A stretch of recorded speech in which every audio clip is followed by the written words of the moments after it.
Are you ready? Let's go. Let's go. Let's talk sports. Sports Wrap. George Yeah. Ringer. Here it is, second week of January already. Yeah. The winter's just about over. And if you looked outside, you would say it is over. I mean, come on. It's in the 30s again today. I've got my sweatshirt on, and that's the only jacket I have. can't. So. Don't jinx it. I hear you, Jen. You're right on. But we talked about Carlos Correa for the last how many months? Jen, are we happy? I think so. Jen says she thinks she's happy. Corey Provis said, if Twins fans can't be happy about the Twins signing Carlos Correa, they aren't ever going to be happy. For $200 million. For $200 million. Yeah. For 6 years. 6 years. So think about this, folks. They'd signed him for $35 million per year for 3 years with an opt-out contract after the first or second year. And then he decides that he wants to go try these other places. But apparently there's some type of injury. Have you got any feelings on what this injury is? Does he still have to pass the physical? He passed the physical. The press conference is going on as we speak. Okay, well then He he's inked good the to deal. go. The Twins inked the deal. It's done. He is a Twin for the next 6 years at $200 million, with a possibility that this contract could go to 11 years if things go in the right direction. The Twins have that decision, not Carlos Correa. I just know in the infield, he's about as much fun to watch play baseball as we have. And it's just... You know, a lot of people weren't happy with his batting last year, and I mean, I wasn't like over the top, like, yeah, he blew, you know, he did this. But he did hit 22 home runs. He only had 64 RBIs, but that was more the product of the team than him. Right. So he batted, what, 291, I think it ended up, or two, whatever it was. I mean, it wasn't a great season. Is he a $35 million a year a guy? No, at that. But we don't expect him to. I don't expect him to stay there. I don't expect him to have another year like that. So I think it's going to be up, and hopefully now that he's here for 6 years, the pressure's off. He's not going out to look for that big contract. And yes, it is still about $33 million a year. So the Twins basically, I think they got a heck of a deal. Thinking about in 5 or 6 years, they'd be getting him at $33 million. $33 million per year in 5 or 6 years is going to be nothing. I say that a little sarcastically, but it's going to be a great deal. And I want to take a look from the defensive side. He's a Gold Glove shortstop, and when they start changing some of the infield rules, you're going to need shortstops again. And so, well, my question is, they just signed. We just had Farmer on the radio who signed from Cincinnati, who said he can play anywhere. Yeah. Okay. You got Polanco.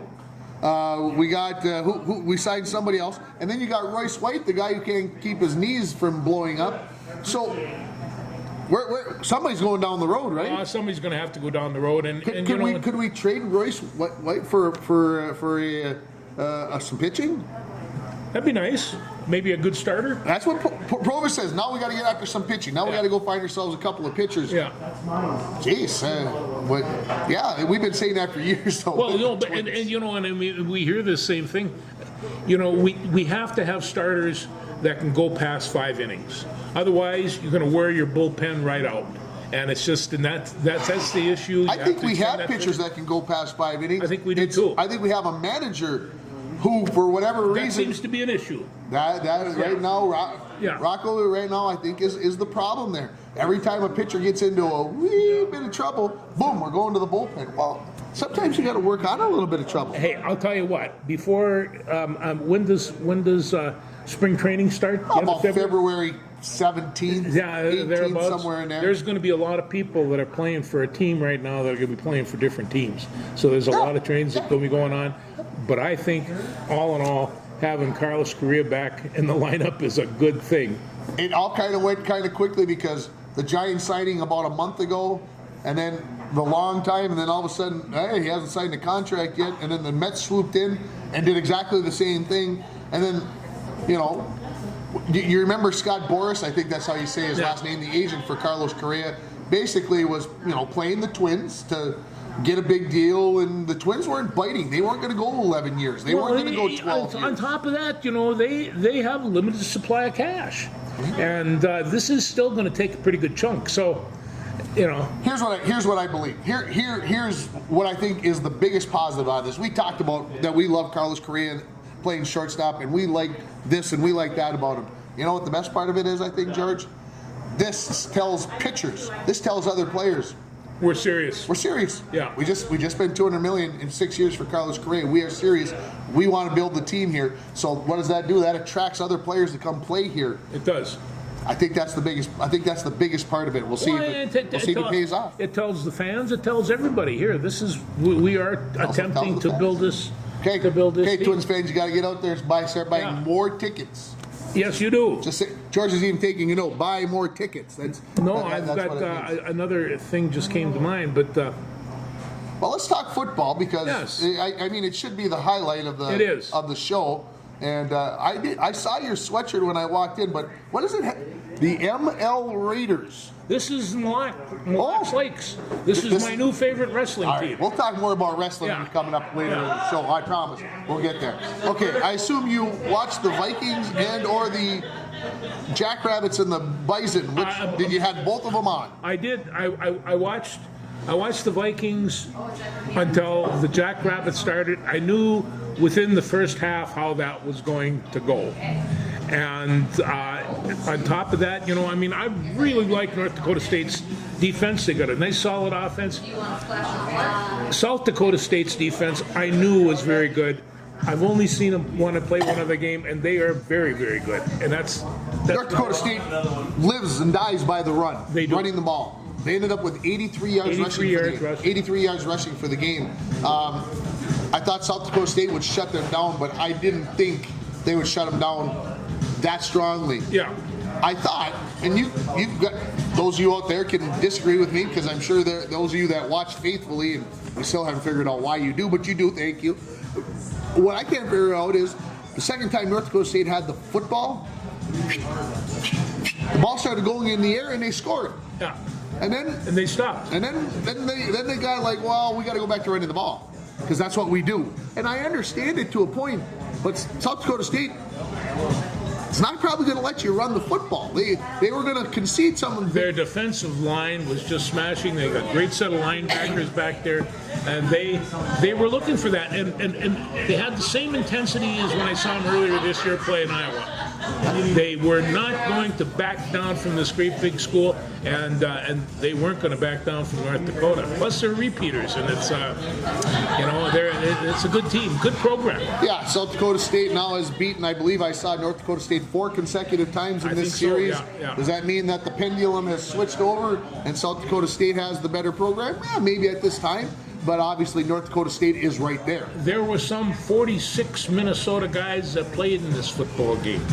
So where South Dakota State, North Dakota State's program go, it starts right here in Minnesota. Yeah, absolutely. So good stuff. So the Vikings game. Well, let's finish college football. Yeah, let's talk about the debacle on Monday night. I think we talked about it last week that we thought Georgia would win. Yeah. But if you'd have told me last week when we were discussing that Georgia was going to win by 58 points, there'd have been some physical abuse left. Well, no, and I talked to a guy down in the cities, and they were talking because they gamble on these games, and he says, we thought 13 and a half points was maybe on the edge of ridiculous. 13 and a half points, you're going to be fine. He says, I didn't take the bet, and am I ever glad I didn't? But the 13 and a half points seemed like a good score. Yeah, it was the most, if you're looking at the betting line, it was the biggest favorite in a game since like 1998 in a national championship game. So when you look at it that way, I think I said last week I thought it would be in double digits. Yeah. So the 13 and a half points sounded like a fair number. I really did. I thought, okay, that's almost 2 touchdowns. But the scary part is, least number of people that have ever watched an FBS championship game ever.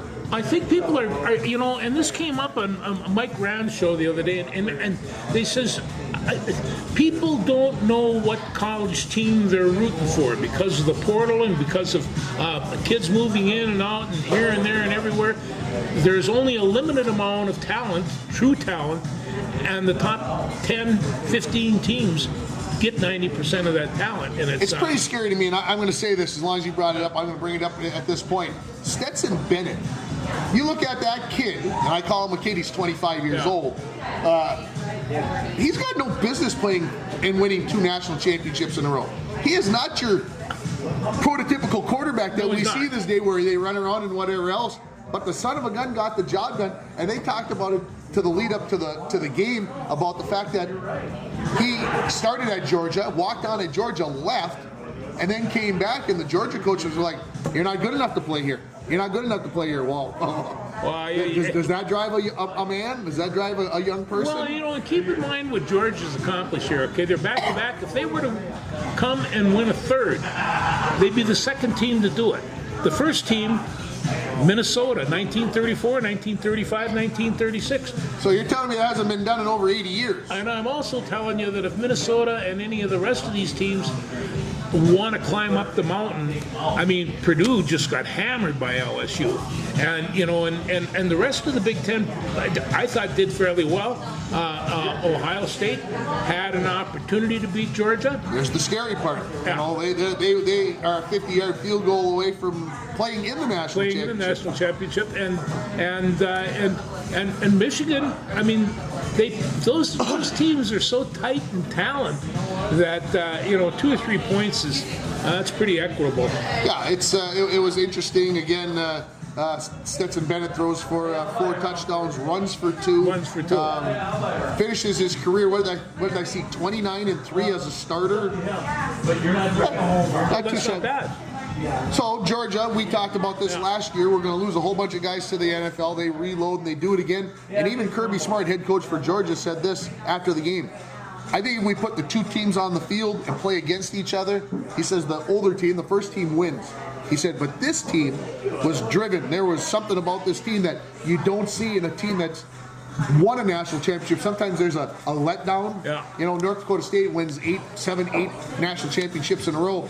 And you kind of feel like, okay, it drives you, but then you're like, I don't have to get in the weight room today. We're the national champions. We're North Dakota State. We're Georgia. We don't have to go work. 2 or 3 years ago, Georgia had one of the best college offensive lines been produced in a long time. They all went to the pros. They're all doing well.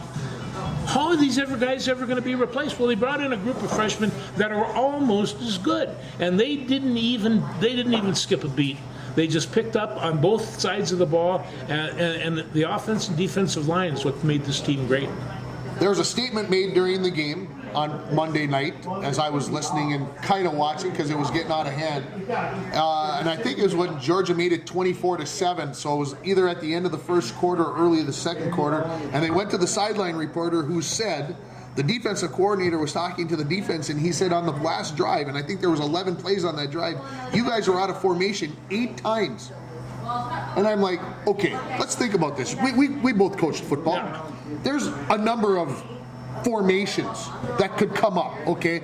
Guys moving around, shifting around. But there's only a limited number, okay? Maybe the tight end's on this side or the tight end's on this side. Georgia really doesn't play with a tight end because he's such a great pass catcher. Oh my gosh, I could sit and talk about him for days. But you got 3 guys on this side, 2 guys on this side, or 2 and 2 and one of the... There's only so many formations. Yeah. So have you got your defense so confused that they can't even line up right? Well, so what are you talking about? Okay, you got trips on one side and you got deuces on the other, and you want to create a stunt. Is that one of the formations that they're coming up with? I mean, I don't know. Well, and that's why I'm saying how many? There's only so many ways you should be lining up. With the old KISS principle, keep it simple, stupid. That's good. TCU's head coach came out after the game and said, well, they got more talent than we do. Well, I'm not so sure that you didn't get out coached a little bit, Coach, because if your defense was so bamboozled on 8 out of 11 plays that you guys couldn't get lined up right, whether they're coming no huddle or not. I think about I'm going to go back to coaching Bronco football. Yeah. Okay, I know it's not as complex as college, folks. I get that. But if you keep it simple for the kids so that they can be lined up in the right places so they can make plays. Oh my gosh. That's 90% of it in high school. And then I watch some of these stunts where you have an edge rusher going right through a gap, and they swing it around and they're bam. I watch T.J. Watt the other day, and I mean it was his last professional football game. He was just all over the place, making these cuts. 2 or 3 guys going to the inside. What kind of edge rusher is that? And he was just killing them up there. He had 3 sacks, he had 2 or 3 rushes, knocked down a couple of passes, and he's an old man. Yeah, but again, What are you doing? What are you doing with your defense that you can't be ready? No, and the thing of it is that you know and I know that an opponent comes in, we know everything that they're going to do, and it's a matter of having enough time to prepare your team so that when they see this, they recognize it. And if you can do that, then the next step is the kids are going to start to read. And once you get that, now you're going to start getting an effective defense. Yeah. And it's just teams can be overcoached. They can be. No doubt about it. Yeah. All right, let's talk Vikings as they win their final game of the season. Chicago ends up with the number 1 overall draft pick. I don't know how that happens, but the Vikings. I mean, I watched 10 plays of the game, maybe. I mean, in the big scheme of the picture, I didn't think the Vikings had any chance to get to the 2. I didn't think San Francisco would lose to Arizona, so there was no point of getting out of hand to get there. So, but the Vikings got some reps for their offensive line. Well, and that was the big part of it. They have the whole right side of the line that they have to kind of build up. They have an all-pro caliber person in O'Neill, and from after that, everybody is a rookie. And they have to have a good offensive line. In fact, if they can't pull an offensive line together on Sunday, it could be a long day. I think they were happy with the way the offensive line played. I'm not saying Chicago is any great defense or anything else. No. I would guess that if I'm the Giants, I'm going to try to exploit what the Vikings have going on at center and right tackle. So we'll see if they try to take advantage of that. I think Bradbury might come back this weekend. It's hard to say, and he's been off for 2 or 3 weeks, and longer than that, yeah. And right now they have a rookie there. And they are going to look confused, even to amateurs like us. And they're going to look confused. And boy, when those linebackers start flying in from every which direction and you pick up the wrong guy, there's always another one that's available. Trouble. Yeah. Yeah, and I think the biggest thing is we talk about keeping a tight end in sometimes, bringing in C.J. Ham to help block things. And C.J. cut a couple of passes. It was fun to watch. So I think that's something that the scheme has to help out the offensive line as well. They just can't leave 5 guys out there and saying, well, we're just going to leave you 5 guys and forget you. We're not going to give you any help. So well, it so limits them because now they're going to say, geez, they're going to go behind Cleveland and they're going to go behind Darrisaw, and chances are they are, and Hokinson's there as well, so they're going to probably be favoring the left side, or at least if I were defensive coordinator, I'd cheat towards that direction. That's very possible. Yeah. Okay, the Vikes get the Giants a rematch from Christmas Eve Day. What's your feeling? I think 3.5 points, and I think they got them. Okay. Yeah, I mean, everybody here 2 weeks ago said, well, the Vikings are one and done. They can't win it. And now everybody talks as well, the Vikes are going to win. Well, I think there's no reason that they can't. There's no reason why they can't. And the fact of it is that they have New York as the opening round because they had a very good season.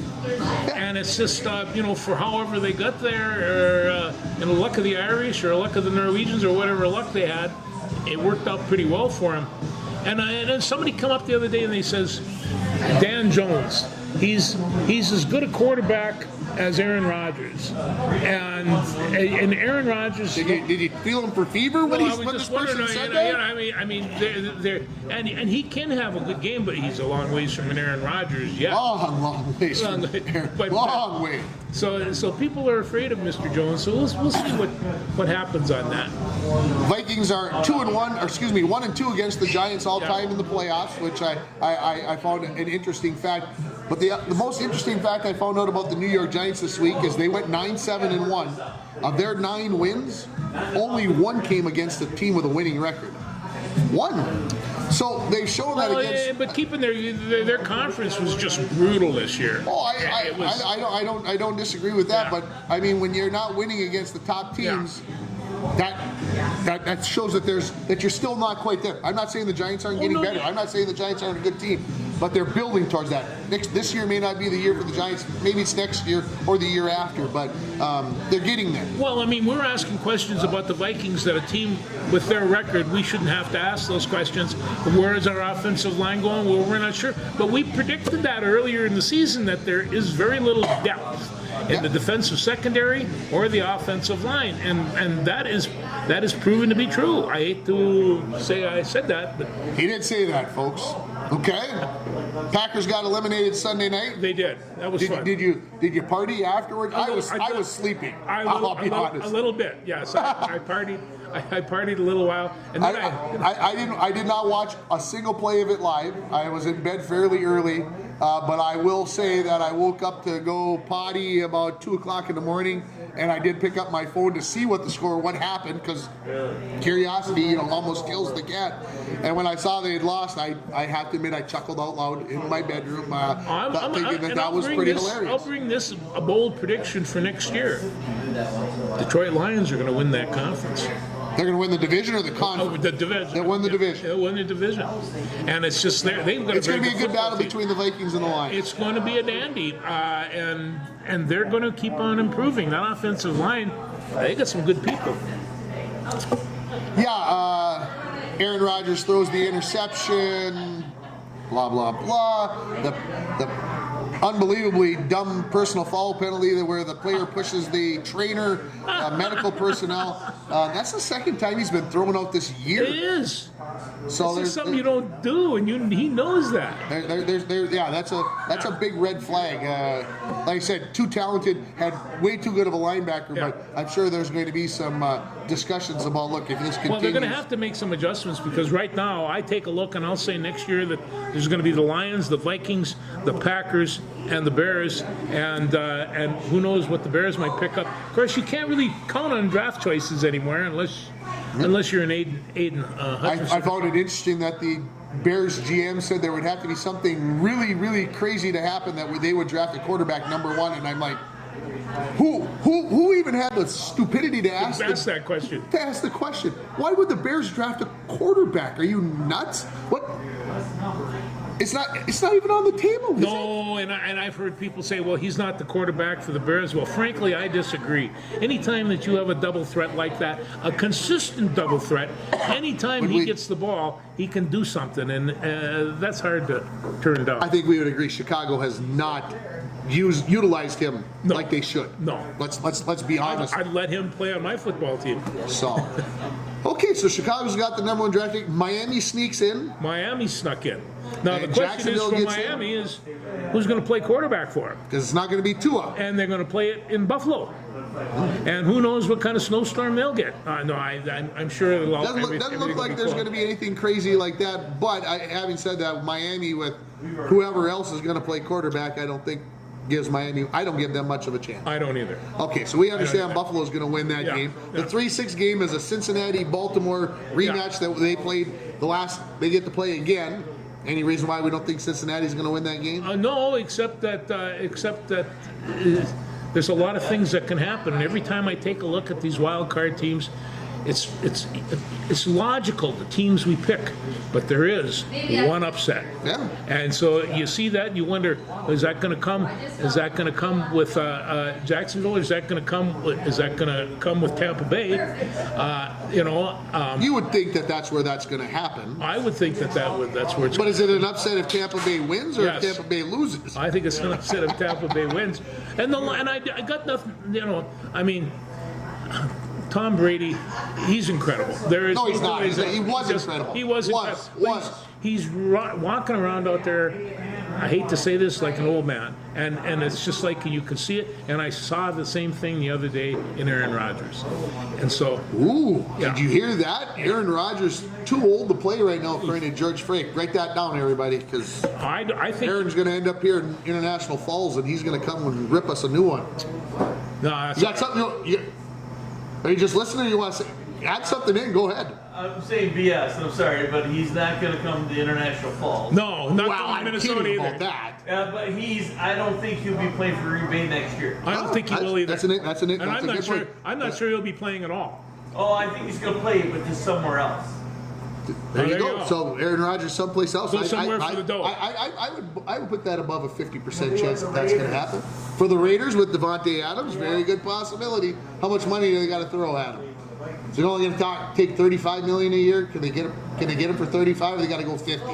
I think he'll take a pay cut just to play. Ooh, a pay cut. Well, that's a- I'm not saying he's going. Yeah, I'm not saying that's going to happen, but I think he would. But he's not going to play at Green Bay no more. Interesting. I got to agree with that. Yeah. I can buy that. Hey, he took that show on the road there and did well, but it's over now.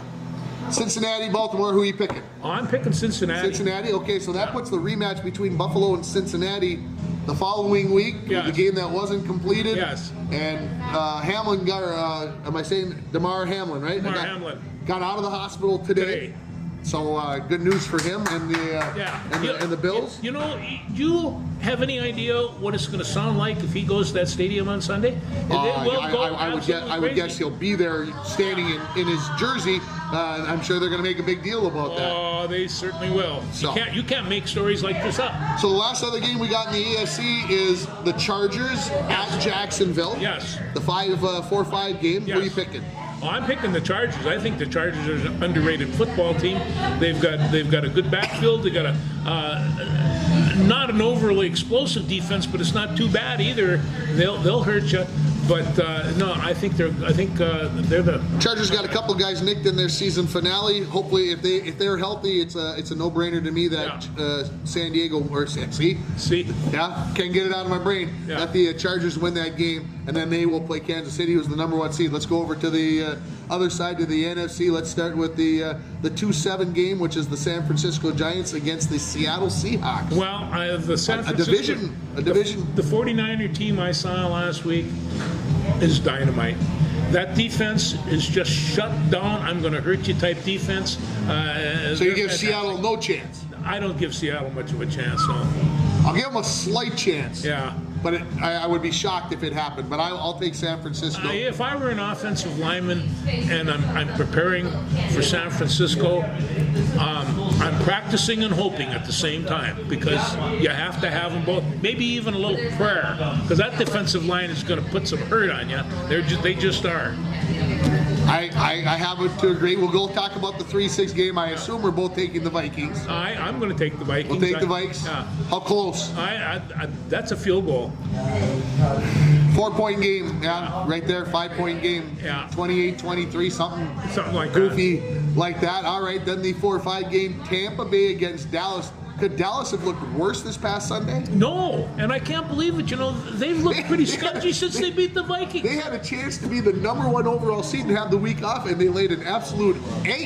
Just a big stinky one too. Yeah, no, and it's just like no, they've really kind of put the stun on me. And so if I were to pick up an upset, and boy, I have a hard time doing this, I'd go with Tampa Bay. So going with Tampa Bay over Dallas. I picked Dallas to win the Super Bowl, folks, months ago in September. I got to pick the Dallas Cowboys to win. There's no doubt about that. And then they would play the Philadelphia Eagles. Yes. Who I won't say looked tremendous against the New York Giants, but got enough done. They'll get their quarterback back. They did have Hurts back last week, and he, as they said, he persevered. He made it through. He got it done. So, okay. So, let's pick our Super Bowl. I think San Francisco's going to go to the Super Bowl. San Francisco to the Super Bowl. Yeah. I'm sticking with Dallas because I got to be a man of my word. Although San Francisco makes it. Hey, you know what? Can you see? Yeah.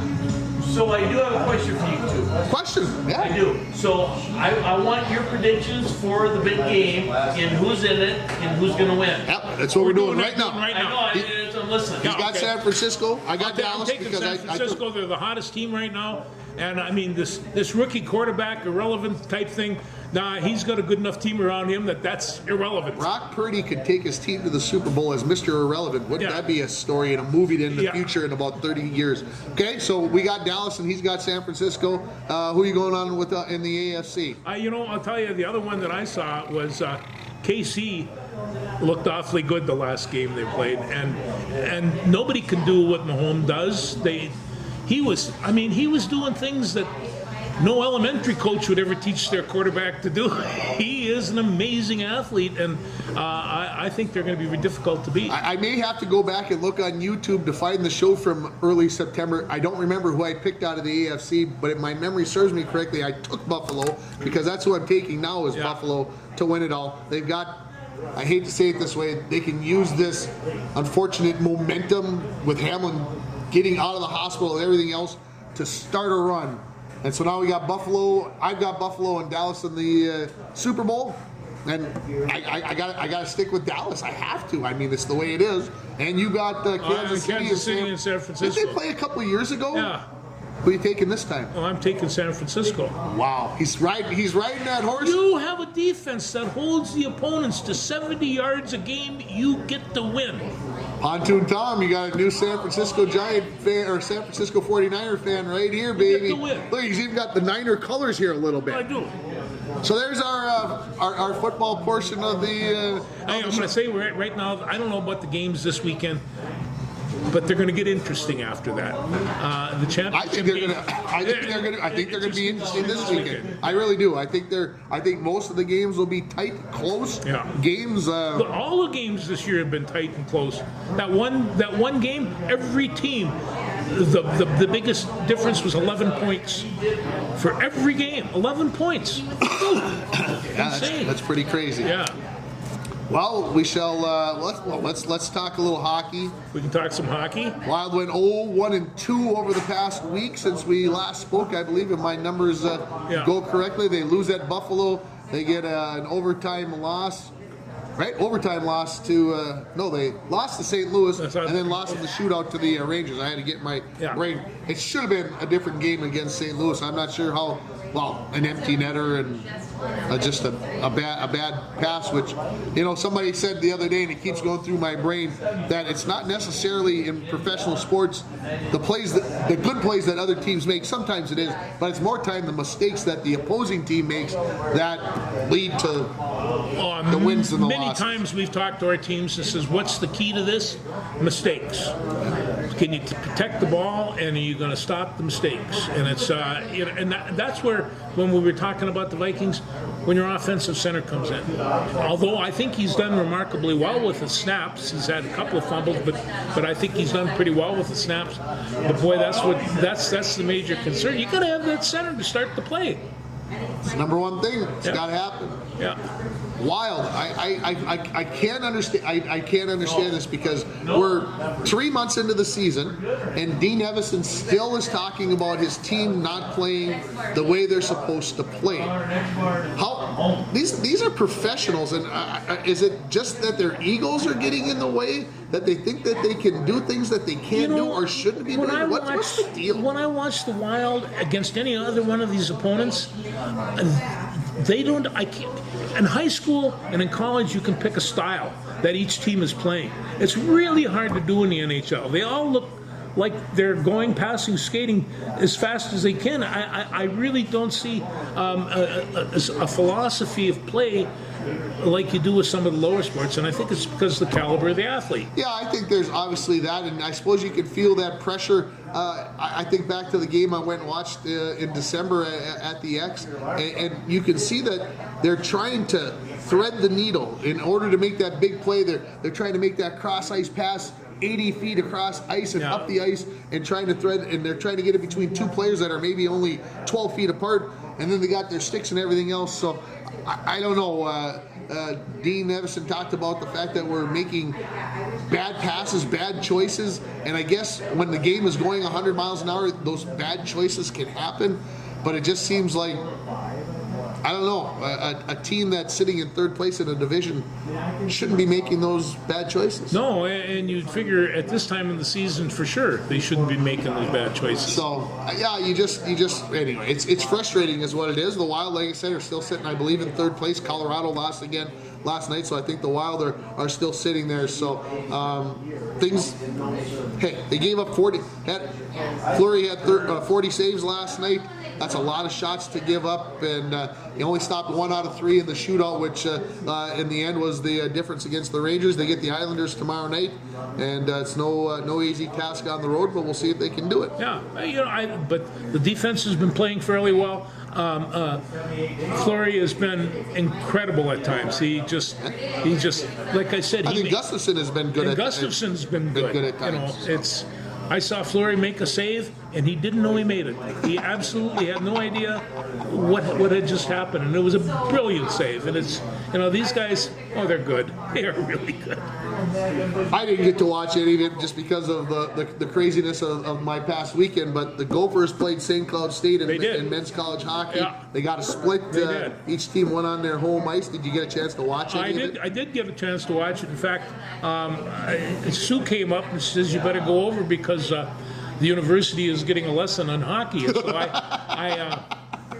I laugh at that because being a Bulldogs fan, it's good yeah, to see the Gophers get taught a lesson. Yeah, so I flipped over and watched the third period and most of the third period and chuckled most of the time. It was fun, and this is like what happened a couple of years ago when Bemidji, St. Cloud, Mankato were all in this bunch, and Minnesota got tossed out. And so we had all these really teams. So if there are 5 competitive hockey teams, and some people would say that's a watered down talent, but if there's 5 teams from Minnesota and they're all going for national championships, I think that's a reflection of our hockey in the state per se. Yeah, it's a good thing. Minnesota wins 2-1 in overtime on Sunday. I think it's top 5. It was number 3 versus number 4. Good hockey. Bob Motzko said something that sits with me since Monday. He talked about the fact that he's got 14 freshmen and sophomores on this team. Yeah, that played in the Frozen Four last year, and he likes what he's got going on. Motzko's a heck of a coach. Got St. Cloud State going back. Why St. Cloud State's been so successful, and Larson, who came from UMD under Scott Sandler, has kept St. Cloud State going and keeping them relevant. So Motzko is a big difference there. He's bringing in talent.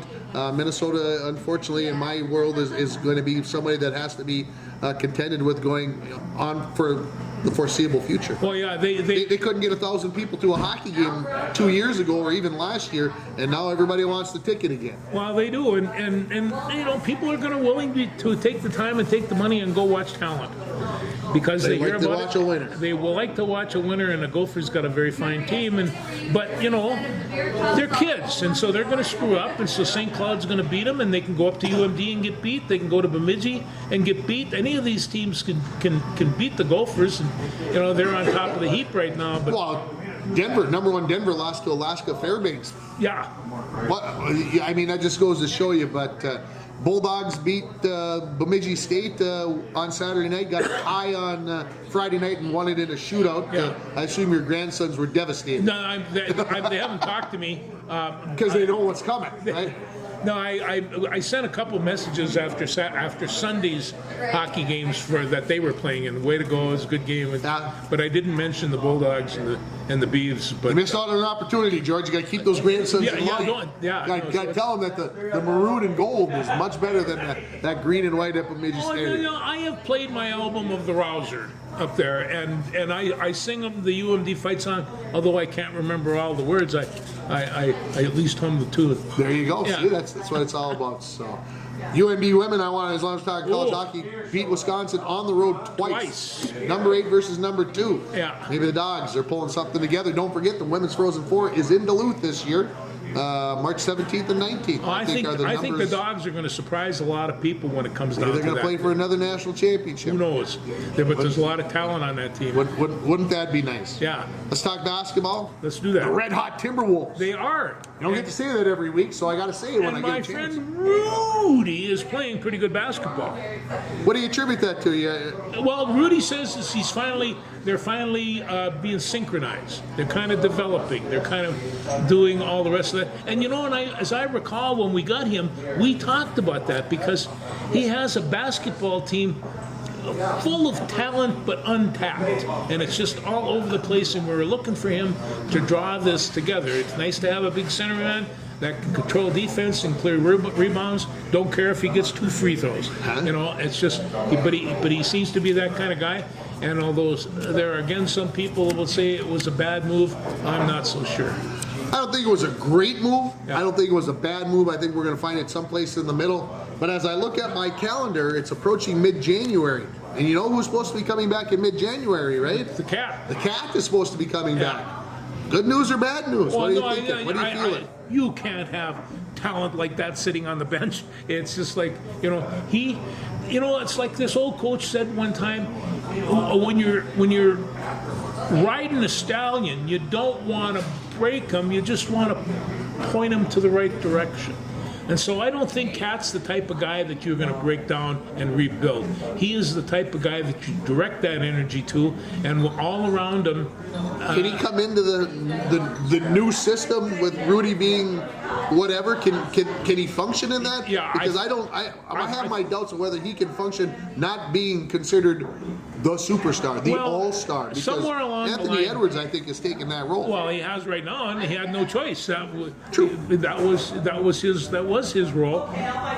But I tell you, it's a lot of those things where professional athletes have a way of kind of figuring this out, and the Cat will figure out. If he can figure out that I'm a lot better basketball player with those people than without them. Because if he's by himself, they don't win any basketball games.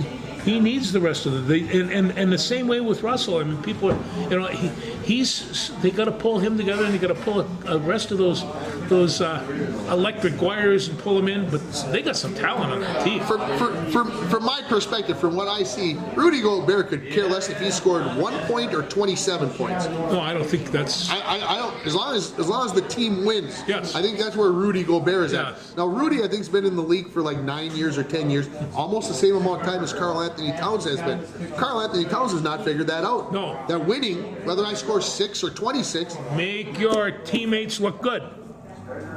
And that was the problem before Cat got hurt. They couldn't figure out who should shoot the ball. It was just like, well, I shot the last time, now it's your turn. Well, wait a minute. Sometimes the defense is going to give you that you're going to get to shoot 2 times in a row, and then I may not shoot for a quarter. And that's just the way it's going to be. So, like I said, when Cat comes back, I hope that he can weave his way back in. I know it's not going to be seamless. Well, and the other thing is, you take a look. Your break starts with a defensive rebound, and bam, it goes. When the Wolves are working their break and getting their 3-point shots off that break, I want Anthony Edwards taking that shot. And it's just like, so they're taking a look around. Not that they all can't shoot it, but boy, when he gets warm, he gets hot, and it's just. And so there's so much of that transition basketball in there. There is very little sit up your offense type thing. It's less and less. Well, with the 24-second clock, you really don't have a lot of time. You have no time at all. You got to get up there and make it happen. Yeah, you do. Anyway, football's out of the way, and I'm going to be spending more time watching basketball because there's more time. But I plan on spending more time watching the. Did you watch Nebraska and the Gopher men on Saturday? I did watch the Nebraska and the Gopher men, and so the last 2 games we see. I mean, we were getting scoring from Battle, and we were getting scoring from Garcia, and we've been hoping to get scoring from them. The last 2 games, I think Minnesota has really showed their potential. Whether or not they can get it over the hump, it's hard to say. But I've enjoyed both the games, and I mean, you hate to lose to Wisconsin, number 18, and you're in Cole Arena. Oh God, would that have been nice to stick it to them? And Nebraska, well, it's always nice. Any Big Ten, they got to get a Big Ten win. Yeah, they get. Is it Rutgers? I believe Rutgers tomorrow. Today's Wednesday. Yeah. They get them on Thursday. So we got that. The Gopher women had their chance against number 3 Ohio State, and just couldn't sustain it for. Just couldn't bring it. Did it for 3 quarters, but couldn't do it for 4. Well, 81-73 or something like that. I think it ended up 81, something like that. Yeah, and it's just. But they were up 6 at the end of 3 quarters, and then a 14 got outscored 28-10 in the 4th quarter. Well, and then Learfield had the audacity to throw Mara Braun under the bus, like she might have been responsible for the loss because she only shot 3 for 14. And I'm like, well, let's see now. She's scored blah blah this and blah blah that. There are games when you're going to be off, right? Every game you're going to be off more games than you're on. So anyway, Yeah. other the Borovich and. I believe it was Battle had 17 each, and Higher had 14 or 13 points and 14 rebounds. So, I mean, that shows you that they can, even when Mara Braun, who maybe is their best player, has an off night, they can stick with the number 3 team in the country. Just what kind of family basketball games were played in the Battle family? That's what I want. I mean, you know. I think they were a little knocked down. I do, and mom and dad probably taught them how to play. So it's but hey, it's good to see talent like that come out of one family. Yeah, and who do they have tomorrow night? I can't think. They play on Thursday night as well. So yeah. Okay, let's see. That's baseball, football, hockey, basketball. I think that leaves us to wrestling. Well, this weekend, George and I are going to be in Bemidji on Saturday for Coach's Corner. And we're going to be down at the Rick Lee in Bemidji. And we're going to do a special Coach's Corner. We're going to talk a little wrestling with Evan Omdahl and others. And so we're looking forward to it. Now, Minnesota, they snuck over to take care of those Wildcats over at Northwestern.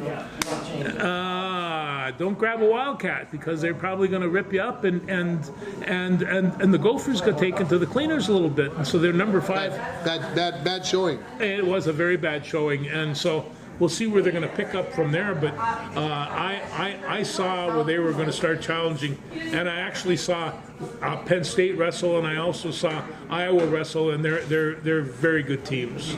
They are Penn State's really. That's not a big surprise. No. But yeah, they're the top 2 And right you now. know who's also not bad is Wisconsin. They played Penn State. They wrestled Penn State. They have this kid who's a sophomore who was a national champion last year at 151 pounds. Oh, is he brutal? And so Wisconsin is everybody in the Big Ten has some people. And Ohio State obviously has been there. They won the title a couple years ago, and then Michigan's always there, and so it makes for good wrestling. It's going to be a good Big Ten season, no doubt about it. So, well, we're gonna get to watch some wrestling on Saturday. What's your inside scoop on that? Well, I tell you, the inside scoop I have is Bemidji, and they went on to Alexandria, and I think Detroit Lakes for a triangular, and really took care of business. And so the scores were quite lopsided. So in this tournament, there's, I don't know, I think 16 teams, but Bemidji's going to come out on top of this one. They are just loaded. Yeah, they won. They went down to the Clash last week and won their pool. Yeah. And so Bemidji's obviously got things going on. New Prague, obviously we have a connection there with Nick Schenecker. They've got a guy who looks like he could win a state championship. So I'm excited to go watch a little high school wrestling. It's been a couple of years since I've got to sit down and watch. And so I'm looking forward to getting in a few hours. And also, this tournament is so big. They have a JV tournament, they have an elementary tournament, and they have a girls tournament all going on at the same time. And right now, Bemidji has one of the hottest girls program in the state. And that's Evan Umdahl's thing. So I'm looking forward to seeing them. But I think we're going to see quite a few of those girls down at the state tournament. Yeah, I think I can agree with you. So if you want to tune in, go to rjbroadcasting.com. If you don't live in the International Falls area, and click on Listen Live for K104. That's where you can find Coach's Corner. And I know I was talking with my lovely wife last night, and she was trying to listen to me on her phone and couldn't get her phone to work. And I'm like, took out my phone and I said, bam, there it is. And she's like, well, that's not what I saw when you were on the air. So I don't know what's happening there, but we'll see how. Just keep trying, folks. Just keep trying. And the best part about it is Alexa is coming soon. So pretty soon you'll be able to say, Alexa, play Lakes Country 104.1. Boom, you're going to be listening to Lakes Country 104.1 on your Alexa. I don't know who this Alexa chick is, but she certainly seems to have everybody by the short hair. Got everybody's tongues wagging. They do. Things. So I'll say, play me some Little Feat, and then the speakers will come, tiny little speakers like that, and they'll play. I like big speakers, and so. But I'll tell you what, this streaming, I streamed the blues show the other night. It sounds really good. It sounds really good. Yeah, the thing about the streaming is you're not getting any error interference. No. There's and I mean FM is always clear most of the obviously, but sometimes winter weather gets in the way and makes things not sound quite as crystal clear as they can. But when you listen to it on your device, it sounds good. I had a party. I was the only one, but I. We had a party, but I was the only one there, folks. That's just the. That's the only one I need to have a party, a blues party. It was great. Were there any drinks or anything? Of course. There? Some chips or something? I have these, the Czech mix type things. So I have some Czech mix. I had a couple of cold ones and a mezcal or two. It just makes me dance. It's a perfect Saturday night. It is. We'll be live this Saturday night. We though, will with be the live. Blues Hours, so. Yeah. And You know, I haven't asked this question a long time on the show because I know with the Blues Hour and everything else. Mm-hmm. What have you been reading lately? We haven't talked about what you've been reading. I am reading a book called Midnight in America. It's written by Adam Horshack. This is the story of when this country almost lost its democracy in 1917, 1918, 1919. They had espionage and sedition acts that came out, and people could come into your house and arrest you and take you away and not have to tell anybody about it. That happened in this country during Woodrow Wilson's thing. It's just an incredible story, just absolutely incredible story. We think that these things don't happen. They do and did. So that's what I'm reading on that one. And then there's another book that's coming this way. It's called American Myths. America loves myths. We have, Bronco Nagurski. Who is like Bronco Nagurski? Well, because he's like Paul Bunyan. And and you got these, it's just like, so you compare these myths and it's very easy to have like Bronco as a myth, but I knew him as a man, and he was a lot more complex than that myth. Yeah. So this American Myths, these are stories that we've been told about, and they go on and on and on and on that aren't actually true. And it's like the myth of the Battle of the Alamo. Oh, that's a dandy there. And Texans get real upset when you want to talk about this. So that's what I'm reading these days. There's some really good reading out there. I hope to increase that. While he was chatting, my brain went back to hockey, and that the Canada won the U.S. Juniors last week. We did. failed to mention that during our little hockey segment. The United States lost to Canada. USA had scored the first 2 goals, and then Canada scored the last 6. But the Americans won the bronze, so they brought a medal home. But the Canadians had to go to overtime and get a golden goal. If you want to watch these Canadians play, you can watch college hockey, you can watch NHL hockey. They're all over the place. In fact, I don't know how many professional hockey players played. Is this under 18? This is under 20. Under 20. So how many of those are on professional contracts, or at least have been drafted? Oh yeah, almost all of them. All of them, and the other ones are trying to get that done. Trying to get that done. Yeah. It was good hockey. Yeah, it was. Yeah, and besides, I kind of like these international events. Sure. It's good for us. Anything else? I don't think so. No soccer. Golf is starting to warm up. Pretty soon, NASCAR will be back around the corner. Well, as long as I'm talking about Malak's, what are they? The Raiders. The Raiders. They have an International Falls kid on there that's on this team, and that's Hudson Mann, and his dad is Jeremy, and he's running the youth program, the Mustang program. They had a nice article in the paper about this. But Jeremy thinks that Hudson is going to do very well. He predicts that he will be in the state tournament. So but I will be seeing him. I think it's on the 2nd of February. They're going to still run that triangular that they've canceled the last 2 times. That means there's going to be a snowstorm coming on February 2nd, February 2nd, folks. Everybody just put it in your calendar right now. This triangular. 1 out of 3. You got to have something clear. It's good. So just put that on your calendar. February 2nd. Just wipe everything off because you ain't going anywhere. It'd probably be about 67 below. With the wind chill is probably what it'll be because we haven't had You're any. just cheering me up, aren't you? That it? We're good? I think we're good. See you next week. Talk to you next week. Yeah, we had